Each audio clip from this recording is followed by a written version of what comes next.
My girlfriend mocked, "You'd never leave someone like me." I replied, "You're right." That night, I let her believe she'd won. The next time she saw me, I wasn't alone. And the look on her face was worth every second of silence. 33 male, I'm a back-end developer. I build the systems that make other flashier things work. I'm quiet, I make very good money, and I'm what most people would call predictable. My girlfriend, Alara 29, is not. Alara is a lifestyle curator. That's not a job title, it's a state of being.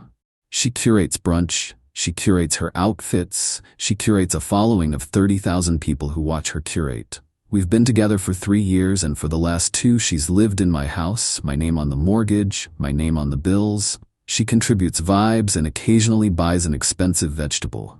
I loved her, I think. I loved how vibrant she was, how she could walk into a room and just take it over. I was the stable ground, and she was the tornado. It worked until it didn't. The last 6 months, the tornado got expensive and mean. My boring job funded her curated life, and she started to resent me for it. My quiet nights in were sad. My practical car was an embarrassment. Her friends, a gaggle of other curators and hangers-on, would come over, drink my $80 wine, and look at me with a kind of polite pity. Then Kian, 30s, showed up. Kian was her brand strategist. He had a man bun, wore linen pants, and charged an astonishing amount of money to tell her things like, "Your aura is magenta, you need to lean into that." I'm predictable. I check my credit card statements. I'd given her an authorized user card on my Everything account years ago. I'd forgotten about it, as I rarely use that account. She had not. I opened the statement last week. $15,300. In 1 month, $2,200. Strategy weekend at the Meridian Hotel. $850. Client dinner at Le Ciel. I was home eating leftovers that night. $5,000. Consulting fee $3,000. Brand aesthetics. A shopping spree at a designer boutique. Another $4,250 in various charges for spa days, high-end lunches, and bottle service networking. My hands didn't shake, I just felt tired. The data was in. The system was corrupt. I waited for her to come home. She waltzed in around 10 p.m., smelling like champagne and Kian's sandalwood cologne. "Hey," I said, holding up the printed statement. "We need to talk about this bill."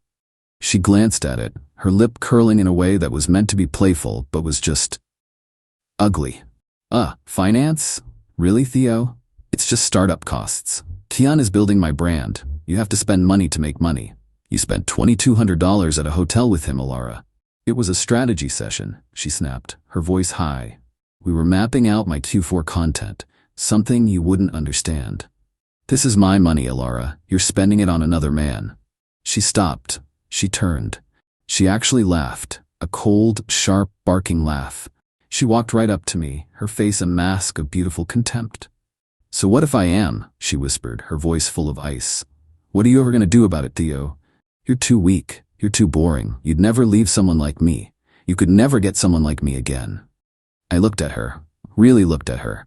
The woman I thought I loved, and the whole stupid, expensive mirage just evaporated. The fog cleared. I wasn't hurt. I wasn't even angry. I was just done. I gave her a small, sad smile. "You're right, Alara." Her face lit up with a smug, toxic victory.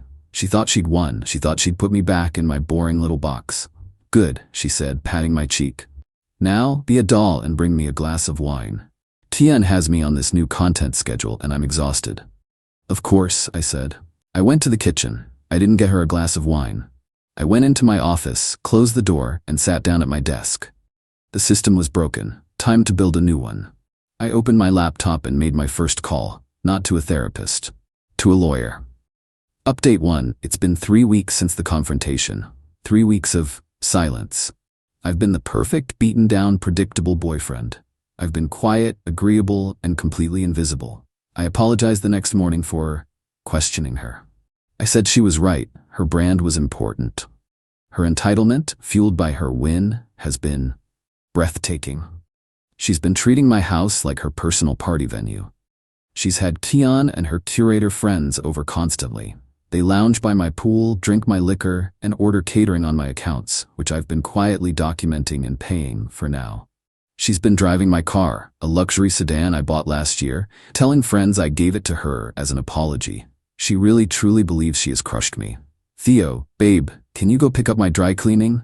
Kian and I are in a deep flow synergy session. Theo, the pool filter sounds weird. Can you fix it? The noise is messing with my content. I just nod. Of course. On it. I haven't been fixing the pool. I've been busy. Legal. My lawyer, a sharp woman named Helen, confirmed what I already knew. The house is mine, bought 100% with my own money, in my name only, before Alara even moved in. Alara is legally a tenant at will. No lease, no rights. Logistics. I've spent 2 weeks meticulously documenting everything. The parties, the fraudulent charges, Kian staying over, thanks security cameras. The plan. I met with a realtor, the top seller in our area, a woman so sharp she could cut glass. Juliana. I signed the listing agreement a week ago. Today is Saturday. The weather is perfect. Alara is hosting a Branchella brunch. Her 30 closest influencer friends are here. Kian is playing king by the pool, wearing my bathrobe. My bathrobe. The music is thumping. Alara is on Instagram Live holding a mimosa, showing off her beautiful house. It's just so important to curate a space that reflects your highest self, she's saying to her phone.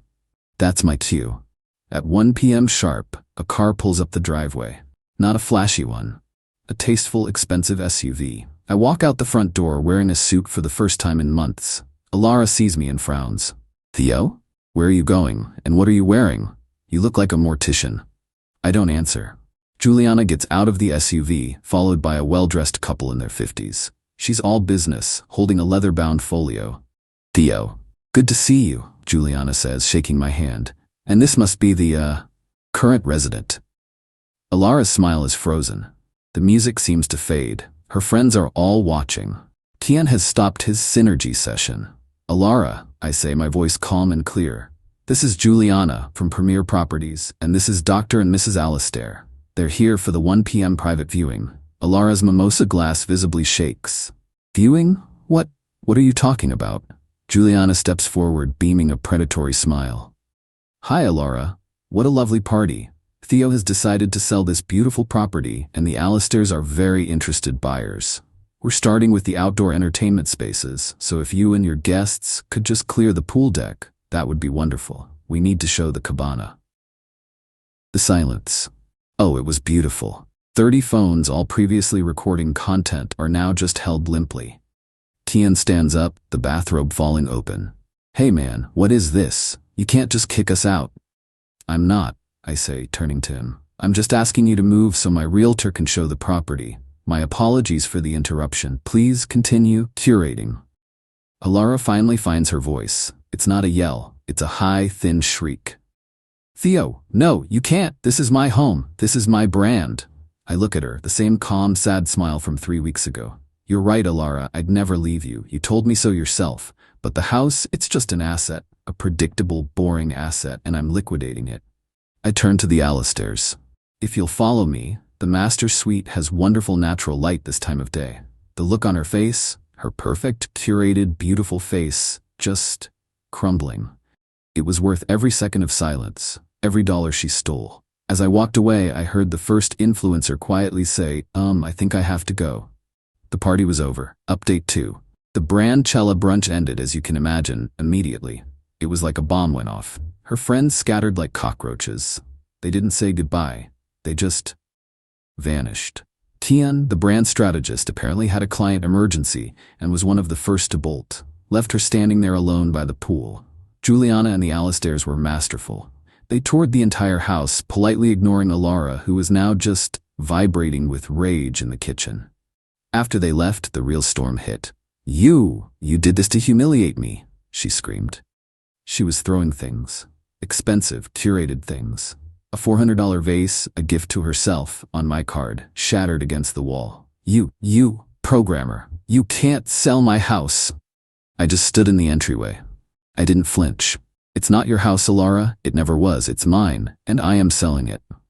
I pulled a folded paper from my suit jacket. This is a formal 30-day notice to vacate. It's drafted by my lawyer. You have until the 15th of next month. After that, you'll be trespassing. She stared at the paper like it was on fire. 30 days? 30 days. I can't. Where will I go? I don't know, I said. Perhaps Kian has some brand-based solutions.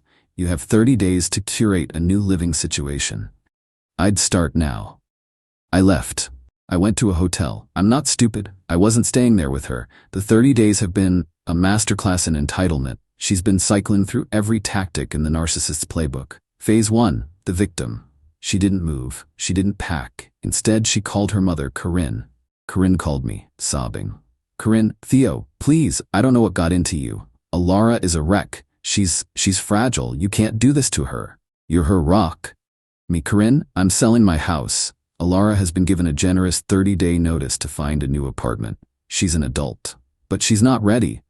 Her brand is tied to that house. She's built a life there. You're destroying her career. Her career was funded by my bank account. That funding is over. She needs to speak to her brand strategist if she has business problems.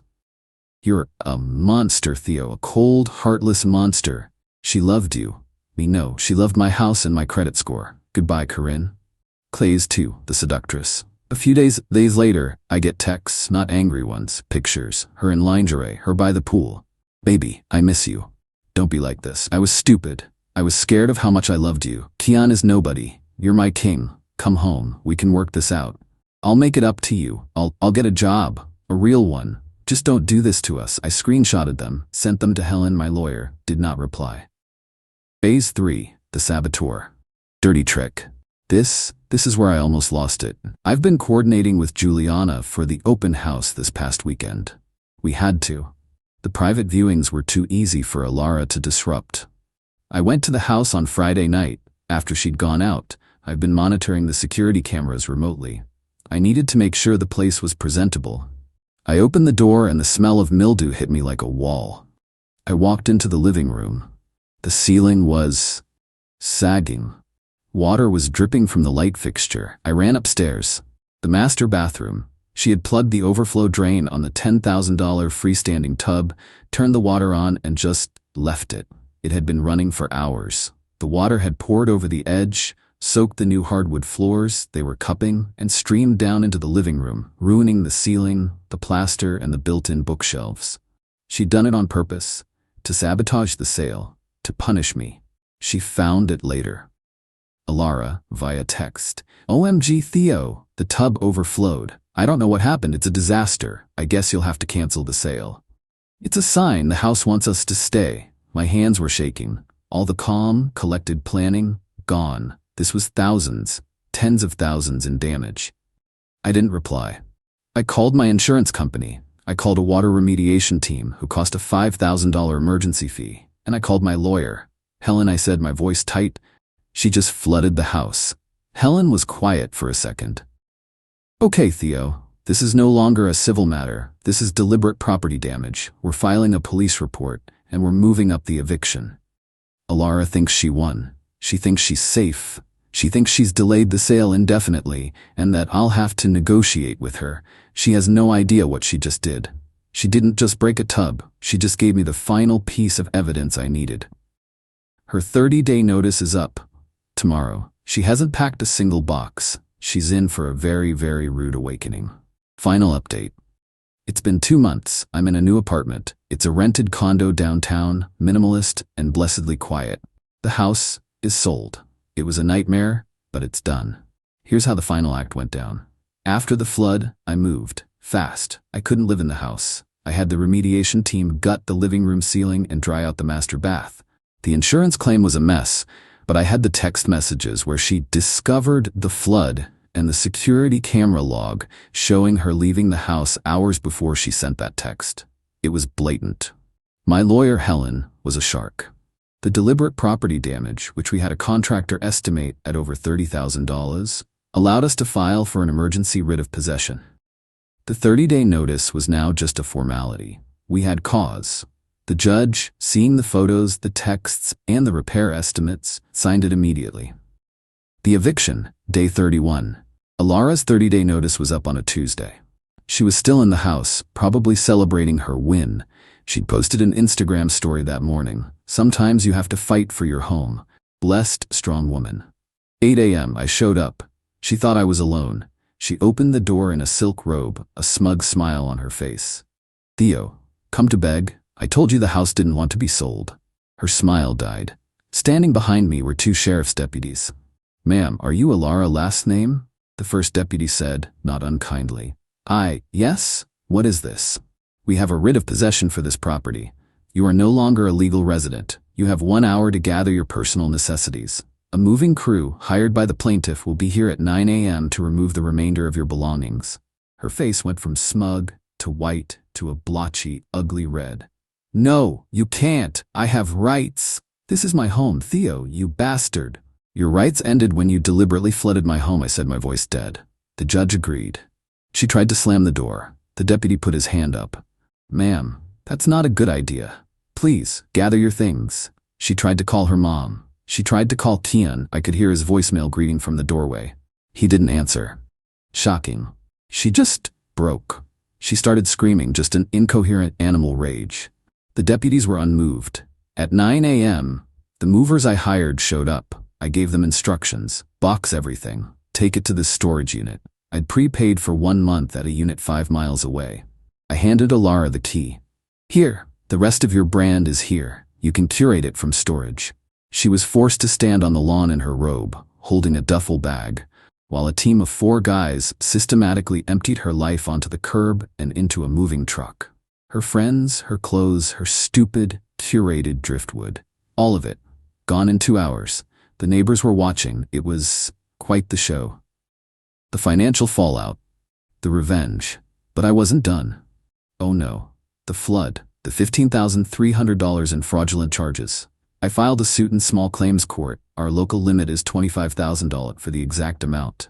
$15,300. $5,000, my insurance deductible for the flood.